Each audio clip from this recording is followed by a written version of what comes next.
শিক্ষা মন্ত্রণালয় যেসব সিদ্ধান্ত হয়েছে তা হলো এই, যেসব ভুল ত্রুটি ইতিমধ্যেই আমাদের কারিকুলামে সংযোজিত হয়েছে সেগুলো যেমন বর্জন করা, একই সময় কারিকুলাম আপডেটেড করা। এবং মাননীয় প্রধানমন্ত্রী বলেছেন যে যে কার্য, যে শিক্ষা কর্মমুখর এবং কাজ শিখাবে এবং একটা মানুষ কাজ করে বেঁচে থাকতে পারে এবং রিয়েলি শিক্ষিত হতে পারে এমন কর্মসূচি প্রণয়ন করার জন্য, এমন কারিকুলাম প্রণয়ন করার জন্য মাননীয় প্রধানমন্ত্রী কথা বলেছেন। আর প্রাথমিক শিক্ষার ব্যাপারে বলেছেন যে একজন শিক্ষক একটি ট্যাব সেই হিসেব করে এবং হ্যাপি লার্নিংয়ের একটা অ্যারেঞ্জমেন্ট করা এবং মিড ডে মিল চালু করা। এবং মিড ডে মিল চালু করার ক্ষেত্রে দুই একটা জায়গায় আমাদের খবর পেয়েছি যারা তারা মানসম্মত খাবার পরিবেশন করেননি, তাদের বিরুদ্ধে ব্যবস্থা নেওয়ার জন্য সিদ্ধান্ত গৃহীত হয়েছে আজকের। দ্বিতীয়ত হলো আমাদের এরপরে আমরা আলোচনা করেছি আমাদের স্বাস্থ্য মন্ত্রণালয় সংক্রান্ত বিষয়ে। স্বাস্থ্য মন্ত্রণালয় অত্যন্ত বিভিন্ন কার্যক্রম পদক্ষেপ গ্রহণ করেছেন, তার মধ্যে হসপিটালগুলো আপডেটেড করা, হসপিটাল ইকুইপমেন্টস দেওয়া এবং হসপিটালে ওষুধ সরবরাহ করা। একই সাথে এই যে যক্ষা মানে কী বলে হাম এবং আমাদের এখন নিজের করোনার শুরু হয়েছে, ডেঙ্গু শুরু হয়েছে, তা হামের ব্যাপারে তারা অনেক স্ট্রং পদক্ষেপ নিয়েছে এবং সব উপজেলায় হামের কার্যক্রম চলছে এবং হাম মোটামুটি একটা পর্যায়ে সীমিত হয়ে আসছে। দু একজন যে এখনও মারা যায়নি বা দু একজন যে এখনও মারা যাচ্ছে না তা নয়, তবে এটা সম্পূর্ণ বিগত সরকারের একটা কার্যক্রমের ফসল, যা তারা হামের টিকা আনে নেই এবং হামের প্রয়োজনীয় ব্যবস্থা গ্রহণ না করার কারণে এই দুর্ঘটনা ঘটেছে। এ ব্যাপারে স্বাস্থ্যমন্ত্রী এবং মাননীয় প্রধানমন্ত্রী নির্দেশ দিয়েছেন, এ ব্যাপারে তড়িৎ ব্যবস্থা গ্রহণ করা হয়েছে তার নির্দেশেই। দ্বিতীয়ত যেটা হয়েছে তা হলো ডেঙ্গি প্রাদুর্ভাব দেখা দিয়েছে বিশেষ করে বরিশাল অঞ্চলে, যাতে ডেঙ্গুটা আমরা পর্যায়ক্রমে ডেঙ্গুটা যেন প্রভাব বিস্তার না করতে পারে তার জন্য প্রয়োজনীয় নিয়ন্ত্রণের জন্য কার্যক্রম নেওয়া হয়েছে। এটা মাননীয় স্বাস্থ্যমন্ত্রী এবং মাননীয় প্রধানমন্ত্রী নির্দেশ দিয়েছেন। একই সাথে বাংলাদেশে স্বাস্থ্য ব্যবস্থার সার্বিক উন্নয়নের জন্য যেসব কাজ করা দরকার বলে তিনি মনে করেছেন বা মনে করে সেই সব কার্যক্রম হাতে নেওয়ার জন্য তিনি বলেছেন এবং অনেক পদক্ষেপ নেওয়া হয়েছে ইতিমধ্যে স্বাস্থ্য বিষয়ে। তারপরে 3 নম্বরে আমরা আলোচনা করেছি আমাদের যোগাযোগ মন্ত্রী কথা বলেছেন জি চীনের সাথে চুক্তি হয়েছে হাসপাতাল করার ব্যাপারে। চীনের হাসপাতালের ব্যাপারে চীনের সাথে 5টা চুক্তি হয়েছে ইতিমধ্যে, 1000 বেডের 5টা এবং এর মধ্যে নীলফামারীতে একটা হবে। আর ইতিমধ্যেই মাননীয় প্রধানমন্ত্রী দিয়েছে কমপক্ষে এর মধ্যে একটি হসপিটাল হবে শুধুমাত্র মেয়েদের জন্য এবং কমপক্ষে, আবার যদি 2টি হয় তাতে কোনো অসুবিধা নেই, মেয়ে এবং শিশুদের জন্য করা হয়েছে এবং সেভাবে কার্যক্রম চলছে। স্বাস্থ্য খাতে, শিক্ষা খাতে তো কথা বললাম। তারপরে হলো আমাদের যোগাযোগ মন্ত্রী কথা বলেছেন যোগাযোগ ব্যবস্থাপনা নিয়ে। তাতে তিনি প্রথম যেটা উল্লেখ করেছেন যে 2টা ঈদেই আমাদের যাত্রা ওই রকম আগের মতন যেরকম ছিল সেরকম হয়নি, যানজট নিরসন করার চেষ্টা করেছেন। আর ইতিমধ্যে রাস্তাঘাটের ব্যাপক উন্নয়নের কাজ হাতে নিয়েছেন, 4 লেন অনেকগুলো রাস্তা করার চেষ্টা করেছেন, অনেকগুলো ব্রিজ করবেন, এগুলো প্রোগ্রাম দেওয়া হয়েছে এবং এগুলো প্রোগ্রাম দিয়েছে। ঢাকা সিলেটের কার্যক্রমের হাতে নিয়েছেন। এরকম অনেকগুলো কাজ আপনারা জানেন, 2 মাস 10 দিনে আমরা কতগুলো প্রোগ্রামে নিয়েছি, কিন্তু প্রোগ্রাম নেই শুধু। ইতিমধ্যে আপনারা লক্ষ্য করেছেন আমাদের ইশতেহারে যেসব কথা বক্তব্য ছিল তা আমরা বাস্তবায়ন করার জন্য অনেকখানি এগিয়ে এসেছি। যেমন ফার্মার্স কার্ড, কি মহিলা নারীদের ক্ষমতায়নের জন্য কার্ড, ফ্যামিলি কার্ড, তারপরে ধরেন কৃষকের ঋণের সুদমুক্ত, এগুলো কার্যক্রম আমরা হাতে নিয়েছি এবং এগুলো চলছে চলমান। এবং কোনো সরকারি পৃথিবীতে আছে কিনা আমি জানা নেই, আপনারা জানলে হয়তো বলবেন, যে কোনো সরকার বাস্তবায়নের জন্য তার ইশতেহারের কার্যক্রম 100 দিনের মধ্যে কাজ শুরু করেছে এবং কাজের অনেকখানি এগিয়ে নিয়ে গেছে, পাইলট প্রজেক্ট করেছে। এটা আমরা করেছি এবং এটা আপনারা প্রকাশ করবেন বা প্রচারিত হবে আপনাদের মাধ্যমে, সেটা প্রত্যাশা করি। তাই সুতরাং রোডসের অনেক কাজ হয়েছে, যোগাযোগ পানি উন্নয়ন ওখানে নৌ পরিবহনের কার্যক্রম হচ্ছে, সেখানে কন্টেইনার টার্মিনাল প্লাস চিটাং পোর্টের উন্নয়ন, মংলা বন্দরের উন্নয়ন, এইসব কার্যক্রম চলছে। একই সাথে আমাদের যে কাজ করছে মাননীয় প্রধানমন্ত্রী যেটা করেছেন আপনারা দেখেছেন, পদ্মা ব্যারেজ সম্পর্কে পদ্মা ব্যারেজ সম্পর্কে কথা বলেছেন এবং তিস্তা ব্যারেজের ব্যাপারে এটা অগ্রগতি একবারে দৃশ্যমান। আলহামদুলিল্লাহ, যদি হয় বাংলাদেশ যে ম্রিয়মান হয়ে গেছিলো এবং বাংলাদেশ যে একেবারে পানি শূন্যতায় খরায় ভুগছিল তার থেকে আমরা অনেকখানি বেরিয়ে যাব। 2টো জিনিস হবে, একটা হলো পল্লী হাইড্রো পাওয়ার হবে, আর 2 নম্বর হলো এই পানি দিয়ে সমগ্র বাংলাদেশে চাষাবাদের কার্যক্রম হবে এবং এটা বিশাল পরিবর্তন হবে বাংলাদেশের ইতিহাসে। এটা একটা অন্যতম বড় প্রজেক্ট। এবং সেই প্রজেক্টটা বাস্তবে যদি হয় ইনশাআল্লাহ বাংলাদেশের মানুষ খেয়ে পড়ে বাঁচার একটা রাস্তা পাবে।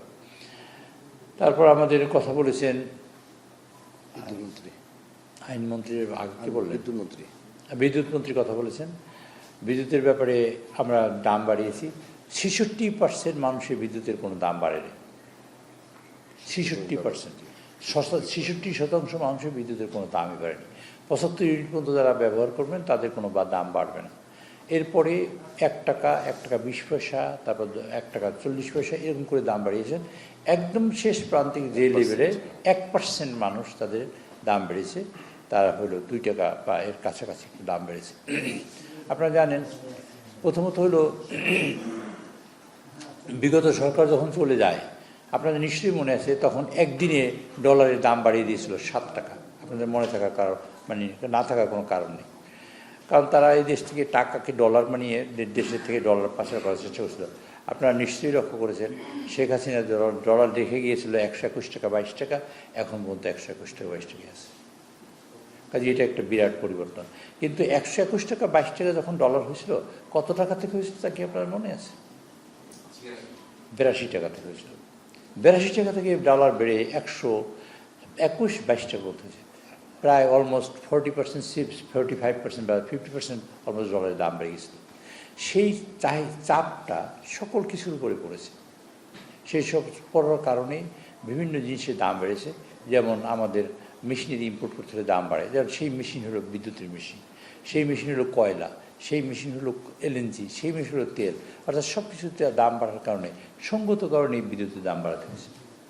কাজে এটা হলো ইসে করলো। আপনারা যদি বলেন এটাকে অ্যাডজাস্টমেন্ট বলতে পারেন বা যেভাবে নেন সেভাবে বলেন। তবে আপনারা, আমাদের দেশে একটা অসুবিধা আছে কি, আমরা নেগেটিভ কথাটাকে বড় করে দেখাই মানুষকে, নেগেটিভ ভাইব তৈরি করে। স্বাধীনতা 54 বছর আমরা কিছু পাইনি, ক্ষতিগ্রস্ত হয়েছি। আমরা যদি পাই আপনি সেইভাবে লিখেন, আপনাদের কাছে অনুরোধ থাকবে সেভাবে আপনারা দেখায়েন। কারণ একটা এই গভর্নমেন্ট বসে, আমরা ধরেন আমরা গভর্নমেন্টে বসলাম, আমরা দাম বাড়ালাম, মানুষ অখুশি হলো, আমাদের কী লাভ হবে? আমরা কি বেনিফিট রাখবো? এই দামটা বাড়াবার কোনো বেনিফিট নেই। তা আমরা একটা মানুষকে, আপনারা যে কোনো একটা মানুষকে আমরা খুশি করব কেন? আমি যদি খুশি করতে পারি সেটি তো আমাদের কাজ। গভর্নমেন্টের, তারেক রহমান সাহেবের সরকারের ডিমান্ড মানে মূল প্রোগ্রাম হলো এটা, এই দেশে গণমানুষকে কল্যাণ করা, মুক্তি দেওয়া এবং একটা মানবিকভাবে সাহায্য সহযোগিতায় হাত বাড়িয়ে দেয়া, মানে যাকে বলে স্বাবলম্বী হওয়ার মতো কার্যক্রম। কাজে স্বাবলম্বী হতে গিয়ে যে কাজগুলো করা দরকার তার সবই করার চেষ্টা করছে। কাজে আমরা মানুষের মানে সকল দিক বিবেচনা করে এটা সম্ভব নয় বলেই এটা করা হয়েছে। প্রায় 1 লক্ষ কোটি টাকার মতন ভর্তুকি দিতে হবে আমাদের এই তেলে। এই তেলে, যে তেলে আমরা এখন আনছি, 2টো যুদ্ধ আমরা মোকাবিলা করেছি এই সরকারের বসবারে দায়িত্ব নেওয়ার পর থেকে। 2টো যুদ্ধ, একটা ইউক্রেন যুদ্ধ তো আছেই, সেখান থেকে তেল আসে, গম আসে। তারপরে আছে এই ইরানের যুদ্ধ, এবং ইরানের যুদ্ধ এর সাথে আছে গাজার যুদ্ধ। কাজে এই যে সকল মানুষ একটা বিপর্যয় সমগ্র বিশ্বব্যাপী। আমাদের তেলের কথাই বলি, তেল তো আমাদের সৃষ্ট কিছু না, আমরা এই সমস্যা নিয়েই বসেছি গভর্নমেন্টে। তারপর দেখেন অনেক দিন ধরে আমরা যৌক্তিক পর্যায়ে রাখার চেষ্টা করছি। যেদিন তেলের দাম বেড়েছে, পৃথিবীতে যুদ্ধ শুরু হয়েছে, সেই দিন 85টি দেশে 85 কান্ট্রিসে একবারে তেলের দাম বাড়িয়েছে, আশেপাশে সবাই দাঁড়িয়েছে, আমরা বাড়াইনি। কাজে এটা হলো আমাদের সাফল্য এবং আমাদের চেষ্টা।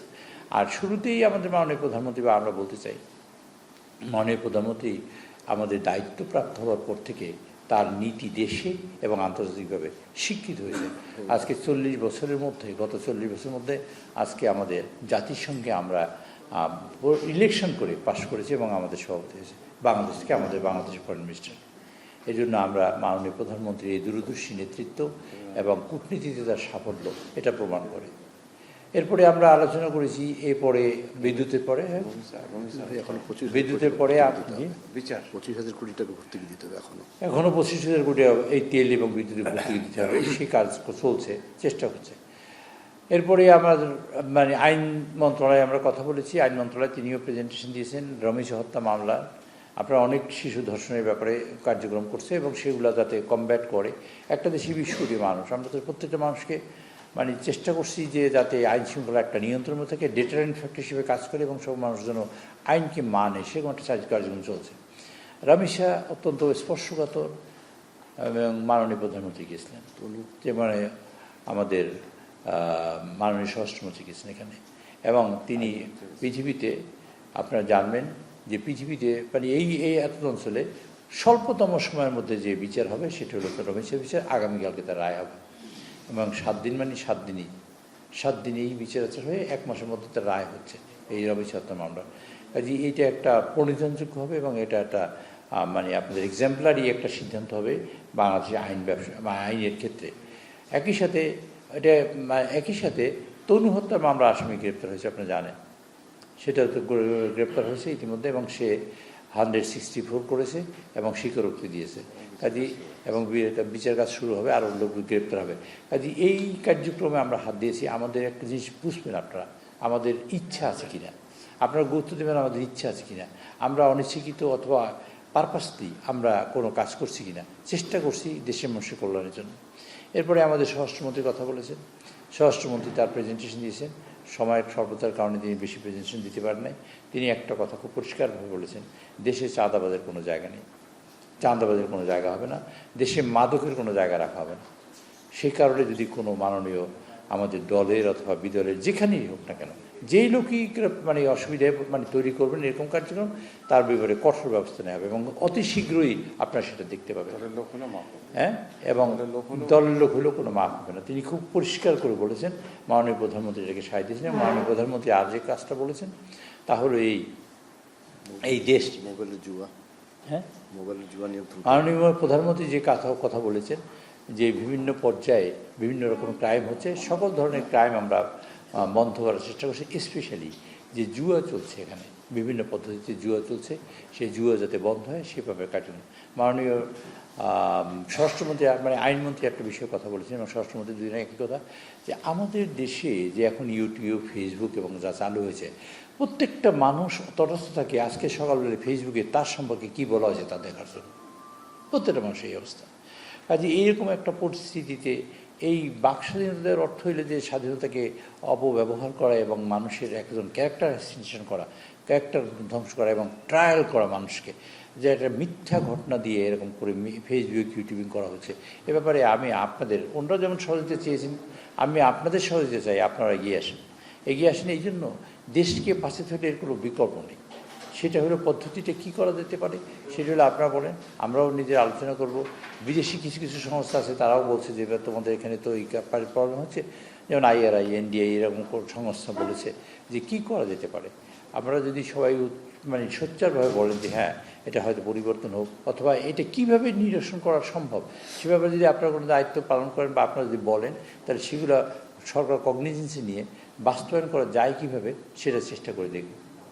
এই কার্যক্রম সবশেষ মাননীয় প্রধানমন্ত্রী সবাইকে ধন্যবাদ দিয়েছেন এবং এই কথা বলেছেন, মাননীয় প্রতিটি সদস্যকে বলেছেন এই কথা, যে আপনার নির্বাচনী এলাকায় সরকারের প্রণীত যেসব প্রোগ্রাম আছে সেগুলো বাস্তবায়ন হয় কি না সেটা দেখবেন আপনারা, এবং সেগুলো হচ্ছে তা নিশ্চিত করবেন আপনারা। স্কুলে শিক্ষকরা থাকে না, বাচ্চাদের স্কুলে আসে না, তারপর হসপিটালে কাজ হচ্ছে না। এই যে কাজ হচ্ছে না, সরকার চায় আন্তরিকভাবে, কিন্তু কাজ যদি না হয় তাহলে তো লাভ হবে না।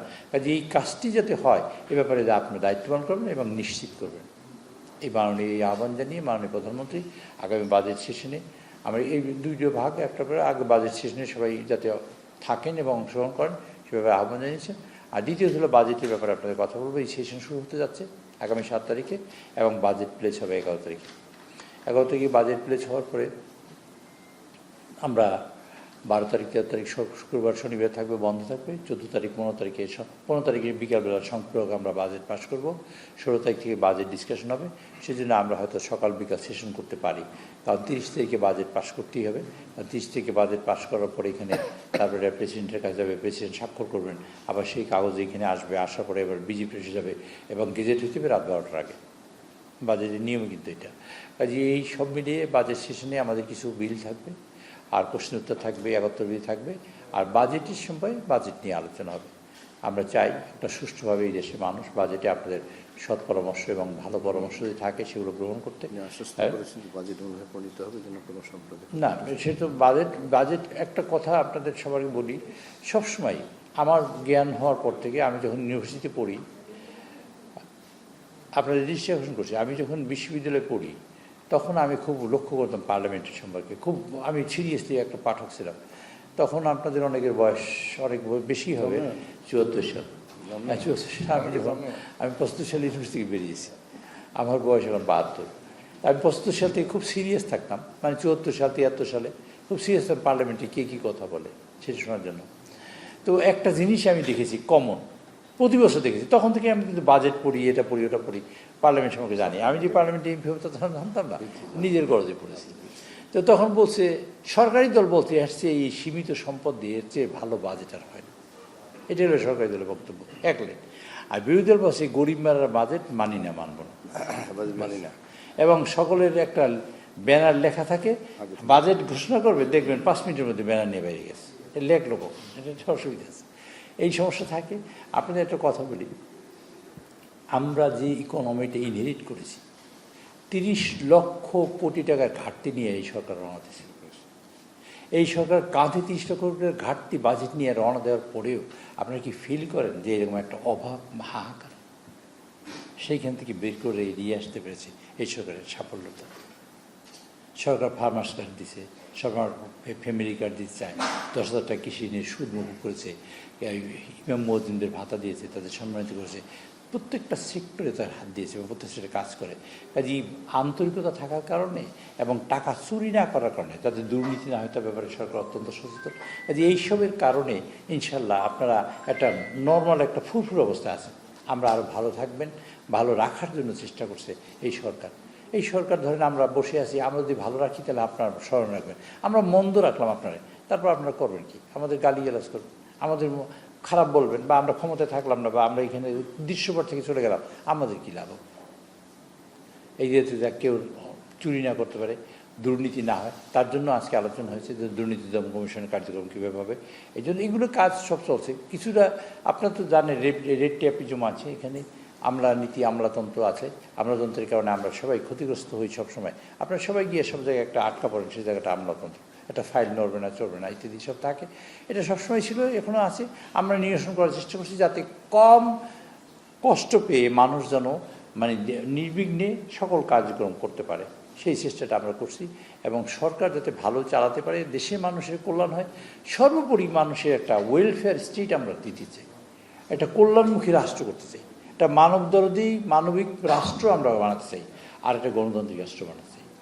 গণতান্ত্রিক রাষ্ট্র বানাবার আমাদের অভিপ্রায় আছে, আমরা চেষ্টা করছি আপনাদের সকলের সহযোগিতা চাই। আপনারা সবাই এগিয়ে আসবেন।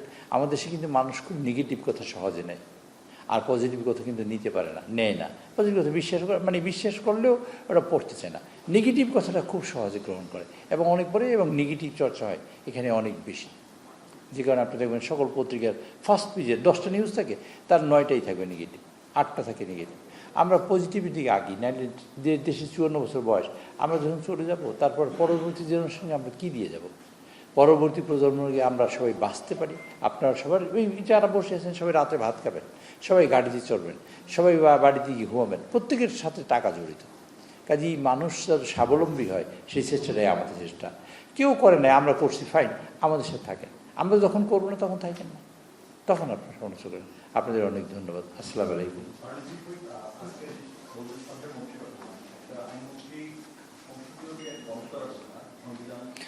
সংবিধান প্রশ্ন করতে হবে না, এই পর্যন্ত বলি, সংবিধান সংশোধনে আমরা একটা কমিটি করার চেষ্টা করছি। সংবিধান সংশোধন কেন করব?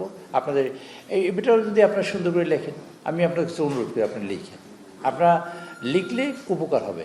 আপনারা ধরেন আমার সাথে ওনার ঝগড়া বাঁধিয়ে দিতে পারেন, কিন্তু ওনার সাথে আমার সম্পর্কটা করা ওই যে গালাগালির সে গলাগলি করি, এটা কবিতা আছে না, নজরুলের একটা গাছ না, গালাগালি থেকে গলাগলি করার জন্য আমার এই প্রচেষ্টা। আমি একটা কথা বলি, সংবিধানে 3টা ধাপ আছে।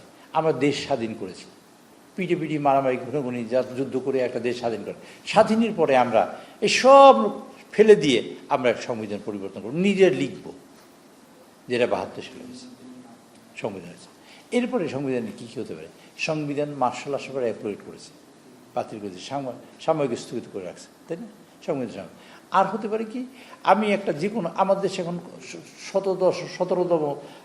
17তম সংবিধান মানে সংশোধনী হবে, এখন 16তম হয়ে গেছে, 16বার সংবিধানে। আমেরিকান পার্লামেন্টে প্রায় 26 বার সংবিধান সংশোধন করেছে তারা। ইন্ডিয়ায় প্রায় 27-28 বার সংবিধান সংশোধন করেছে। পৃথিবীর সকল গণতান্ত্রিক দেশে সংবিধান সংশোধন করে। কেন করে? যুগের প্রয়োজনে, মানুষের চাহিদায়, এবং যে জিনিস আগে ছিল না এখন হইতে পারে, এরকম একটা কিছু কারণে সংবিধান সংশোধিত হয়। এই সংবিধান সংশোধন ছাড়া আর কোনো বিকল্প নাই। ধরুন আমাদের 35টা বিষয়ে আলোচনা হয়েছে আমাদের জুলাই সনদে। আচ্ছা 35টা পরে আমাদের সংবিধানে আছে 153টা আর্টিকেল, আমরা বাকি 35টা বাদ দিলে থাকে কয়টা? 133টা আর্টিকেল ফেলে দেবো। এগুলো তো পাস করে গেছে। কাজে আমরা এর মধ্যে ইনকর্পোরেট করবো, যেটুকু লাগবে না সবাই মিলে যা ঐক্যবদ্ধ হয়েছে তা আমরা ইনকর্পোরেট করবো। এই জন্যই সংবিধান সংশোধন করে রাখবো। সংবিধান সংশোধনের বিকল্প আপাতত কিছু নেই, হয় সংবিধান ফেলে দিয়ে লিখতে হবে একবার নতুন করে, আর নাহলে সংশোধন করতে হবে। মাঝখানে কিছুই নেই। আছে কিনা আমার জানা নেই, আমি হয়তো মানে কম জ্ঞানী বা কম জানি সংবিধান সম্পর্কে, আমার ধারণা করি আমার জানা নেই, বা আমি আপনারা যদি জানেন। তো যদি সংবিধান সংশোধন করি তাহলে আমরা একটা কমিটি করেছি। আচ্ছা আমরা 2টা মূলতী প্রস্তাব করেছি, আপনারা খেয়াল করেছেন। একটা হলো সংবিধানের ওনারা বলেছেন আমরা অর্ডারকে এনাক্ট করেছেন, সেই অর্ডারটাকে আমরা গণভোটে দিয়েছি। আমরা 72% গণভোট হয়েছে, আমাদের লোকেরা 52% ভোট পেয়েছে। তো 52% লোকের ভোট দিয়েছেন এটার পক্ষে ভোট দিয়েছে। আমাদের নেতা তারেক সাহেব বলছেন কমা দাড়ি কলা সেমিকোলন পর্যন্ত সংবিধানে মানে কী বলে জুলাই সনদ বাস্তবায়ন করা হবে, এটা আমাদের নেতা বলেছেন। তা আমরা বাস্তবায়ন করবো, তা জামাত যেটা চায় বা বিরোধী দল যেটা চায় তাদের সাথে আমাদের ডিফারেন্সটা কী? আমরাও বাস্তবায়ন চাই, ওনারাও বাস্তবায়ন চাই, তাহলে আমরা ডিফারেন্সটা কী? এটি আপনাদের বুঝতে চাই। ডিফারেন্স ছিল ওনারা আদেশটা বাস্তবায়ন করতে চায়, আমরা ওই সংবিধানটা বাস্তবায়ন করতে চাই। আর সেটা সংশোধনী ছাড়া কোনো সম্ভব না, একমাত্র সংশোধনীতেই কেবল সম্ভব। সেই জন্য আমরা একটা সংবিধান সংশোধনের জন্য একটা প্রস্তাব করেছি। সকল দল ইভেন এমনকি ইন্ডিপেন্ডেন্ট তাদের সবার নিয়ে আমরা কাজটা করব। সেই জন্য আমরা অলরেডি প্রস্তাব করেছি। কিছু নাম আমাদের আছে, সেটা আমরা নাম দিইনি। ওরা যখন নাম দিবে তখন আমরা একত্রিত হয়ে আমার সংবিধান সংশোধন করবো। আমরা সবাইকে নিয়েই চলতে চাই। আমাদের মেজরিটি আমরা ইচ্ছে করলে করতে পারি, কিন্তু আমরা করবো না।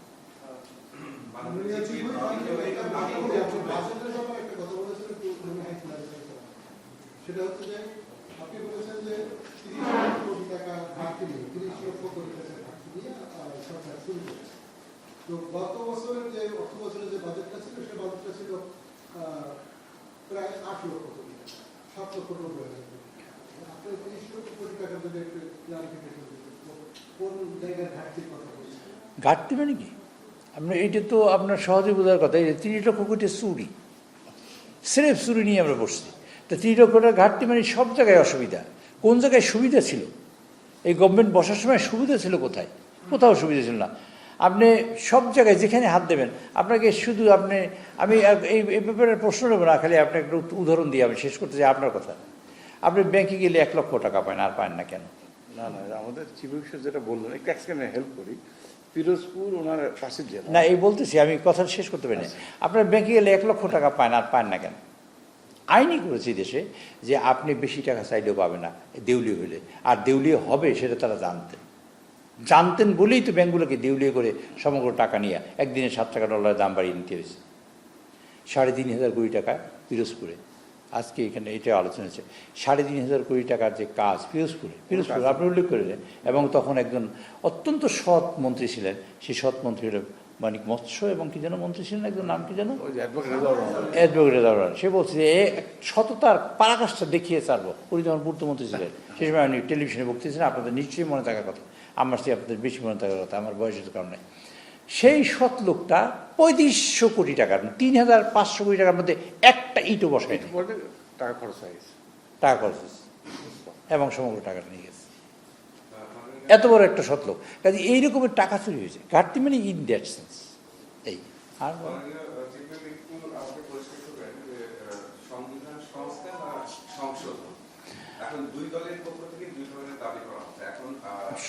আপনাকে আপনারা যা বলছেন আমি বলছি সংস্কারটা হয়ে গেছে, যা হওয়ার তা হয়েছে, এখন হবে সংশোধন। সংশোধন করতে গেলে সেটা তো সংবিধানের মধ্য থেকে সংশোধন করতে হবে। সেটা যদি হয় তাহলে সংবিধানের সাথে খতে যেভাবে বলা আছে যে এই অনুচ্ছেদগুলো কোনো প্রকার আপনি ডিটেইলে যদি আলোচনা করেন আমি ডিটেইলে আলোচনা করবো। আমি ডিটেইলে আলোচনা করবো কিনা সেটা আপনার সিদ্ধান্ত দেবেন। 7-এর খ না, ওখানে প্রথম ভাগ আছে, প্রিয়াম্বেল আছে। এখন তো শুরু করতে না প্রিয়াম্বেল থেকে, প্রিয়াম্বেল আছে। প্রিয়াম্বেল পরিবর্তন যোগ্য নয়। মৌলিক অধিকারের যে ধারাগুলো আছে 28টা আছে, ও পরিবর্তনযোগ্য নয়। এবং ওর সাথে যদি কোনো আপনি সংবিধান সংশোধন করেন তাহলে যেটুকু আপনি সংবিধান সংশোধন করবেন সংবিধানের সাথে সামঞ্জস্যপূর্ণ নয় তা আপনি বাতিল হয়ে যাবে।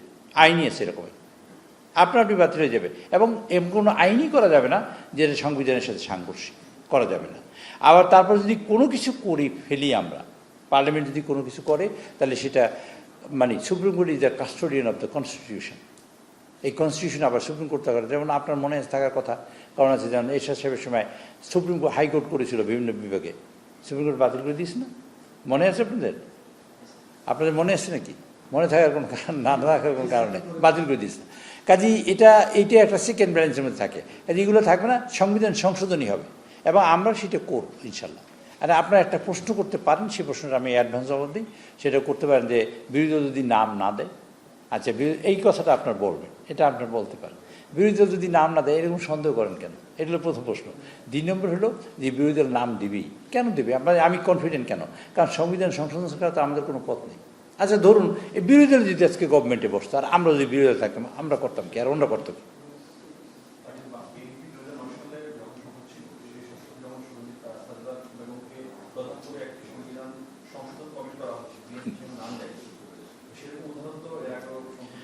শোনেন, একটা বিষয় হলো আপনাদের আন্তরিকতা দেখতে হবে। সেই বিরোধী যায় না যৌক্তিক কারণে, কেন যায় না সেটা আপনাকে বলি। সেটা হলো আপনার মনে আছে কেয়ারটেকার গভর্নমেন্ট সিস্টেম আমরা সংসদে পাশ করেছিলাম, মনে পড়ে? সেইটা বাতিল হয়েছে ওই সংবিধান সংশোধন করে। কাজে সেখানে বিরোধী দল গিয়ে আমরা সব বিএনপি গিয়ে আত্মহত্যা করবে কেন? আমরা তো সেই সংবিধান, আমরা তো বলছি জুলাই সনদের অক্ষর দাড়ি কমা সব বাস্তবায়ন করব, তো বলাই আছে। আমরা যদি বাতিল করি যে এইটা করলাম না, 3টে বাতিল করলাম, তাহলে আপনার কথা বলতে পারেন, এত বাতিল করার কিছু নেই। আমরা তো ওনাদের কনফিডেন্স নিয়ে কাজ করবো। এই কথা, এই প্রশ্নই শেষ প্রশ্ন হোক নাকি?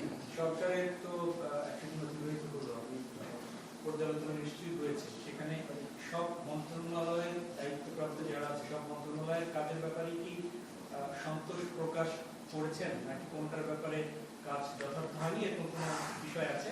একটু সাথে অ্যাড করি, একজন মন্ত্রী পদত্যাগ করেছেন, কারণটা আমরা এখনো জানিনি, সে ব্যাপারে তার বিকল্প ওকে দেওয়া হয়েছে কিনা। আর সম্প্রতি সময় বেশ আলোচনা আসতেছে যে বিরোধী দলীয় নারী সদস্যদের ফ্ল্যাট দেওয়া হয়নি, বাড়ি অন্যদের বেসরকারি দল পেয়েছে, তারা পায়নি, এটি নিয়ে তারা প্রশ্ন তুলছে। আচ্ছা, এই প্রশ্নটা দিয়ে শুরু করি। আপনার বিরোধী দলের সংরক্ষিত নারী সদস্যদের বাড়ি দেওয়া হয়নি, এটা আপনারা খুঁজে দেখবেন। যদি কেউ বাড়ি না পেয়ে তাহলে আমরা বাড়ি দেবো, এলে প্রথম কথা। আর এই কথাটা আপনি যদি প্রশ্ন করেন না, দেখার পরে যদি দেখলেন একটাও না, সব টোটালি ভুয়া, তা করবেন কি? সেই কাজটা আগে করেন। সবাই ঘর পেয়েছে। আমি চিফ হুইপ হিসেবে আমি দায়িত্ব নিয়ে কথা বলছি, একেবারে পুরো দায়িত্ব নিয়ে কথা বলছি, সকলকে ঘর দেওয়া হয়েছে। মন্ত্রী পদত্যাগের বিষয়ে একটা সরকার, মনে রাখবেন এটা সংসদীয় পদ্ধতির সরকার। সংসদীয় পদ্ধতির সরকারে একটা মন্ত্রী যে কোনো সময় পদত্যাগ হইতে পারে যদি মন্ত্রী পারফর্ম না করে, 1। 2 নম্বর হলো মন্ত্রী অসুস্থ হতে পারে, মন্ত্রী যদি কোনো কার্যক্রম যেটা করেন যেটা সংসদের কার্যক্রমের সাথে মিলে না হতে পারে। 3 নম্বর হলো মন্ত্রী দুর্নীতি হতে পারে, নানান কারণ হতে পারে। আবার মন্ত্রী অসুবিধা হলেও হতে পারে, যিনি বলছেন স্বাস্থ্যগত কারণে তিনি পদত্যাগ করেছেন, কাজে আমরা ধরে নিলাম স্বাস্থ্যগত কারণে। অন্য কোনো কারণ যদি থাকে নিশ্চয়ই আমরা আপনাদের জানাবো।